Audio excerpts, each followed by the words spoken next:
D'abord, je crois qu'il ne faut pas se tromper d'élection. Nous ne sommes pas dans les élections législatives, il ne s'agit pas d'avoir un programme économique et social, il s'agit de l'élection présidentielle. Et comme le disait Charles de Gaulle, le vrai sujet de l'élection présidentielle, c'est l'indépendance de la France. Je viens d'entendre ici un certain nombre de candidats qui ont tous des idées tout à fait intéressantes, sauf qu'elles sont totalement inapplicables dans le cadre des traités européens et notamment dans le cadre du rapport des grandes orientations de politique économique publié chaque année par la Commission européenne en vertu de l'article 121 du traité sur le fonctionnement de l'Union européenne. Alors monsieur Dupont-Aignan, par exemple, propose de limiter les baisses de charges aux entreprises fabriquant sur le sol national. C'est évidemment interdit par les traités européens. Monsieur Mélenchon, Madame Le Pen proposent, bien entendu, de lutter contre la directive des travailleurs détachés, sauf que les Polonais, les Roumains, par exemple, refusent absolument la remise en cause de cette directive. Donc je pourrais prendre ainsi tous les candidats. En réalité, ils ne vous disent pas la vérité, mes chers concitoyens. La réalité, c'est que tous les traités européens nous donne un cadenas, nous cadenasse dans une politique économique et sociale qui est devenue intolérable pour les Français. Et j'ajoute que ça n'est pas une spécificité française.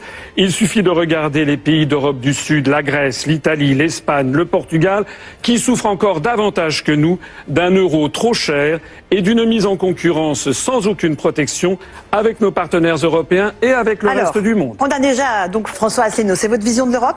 Quelle est la vôtre? Alors moi, ce que je constate, c'est qu'autour de cette table, finalement, sur les 11 candidats à l'élection présidentielle, il y en a 10 qui approuvent le principe de la construction européenne et qui proposent tous une autre Europe, renégocier l'Europe, sortir de l'Europe pour y rentrer. C'est un peu comme le sparadrap du capitaine Haddock dans l'affaire Tournesol, n'est-ce pas? On s'en débarrasse jamais. Bon, qu'est-ce que ça veut dire tout ça? Ça veut dire, ça me fait penser à un proverbe chinois qui dit « c'est dormir toute sa vie que de croire à ses rêves ».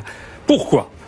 Parce que pour renégocier les traités européens, il faut l'unanimité des 27 autres, bientôt 26 lorsque le Royaume-Uni sera sorti, parce que le grand peuple britannique a compris qu'il fallait s'en aller. Il faut donc l'unanimité des 27 autres gouvernements pour rouvrir des négociations. Et donc rouvrir des négociations qui se sont sédimentées depuis 60 ans et on va leur demander, écoutez, soyez gentils, vous allez accepter de s'aborder vos intérêts nationaux pour nous en donner plus à nous les Français. Évidemment, non. Évidemment, les autres gouvernements diront non, en particulier sur la directive des travailleurs détachés et sur tout le reste. Et puis ça n'est pas tout. C'est qu'à supposer même que l'on ait obtenu les 27 accords unanimes des autres gouvernements, il faut ensuite les 27 autres peuples, c'est-à-dire les 27 autres parlements ou référendums, puisque référendum obligatoire il y a en Irlande. Ça veut donc dire qu'il faudrait obtenir, avec les Français aussi d'ailleurs, il faudrait obtenir 2 fois 28, c'est-à-dire 56 accords unanimes pour changer les traités. Ça n'arrivera jamais. Alors quelque chose qui n'arrive jamais, eh bien il y a 2 choses à faire.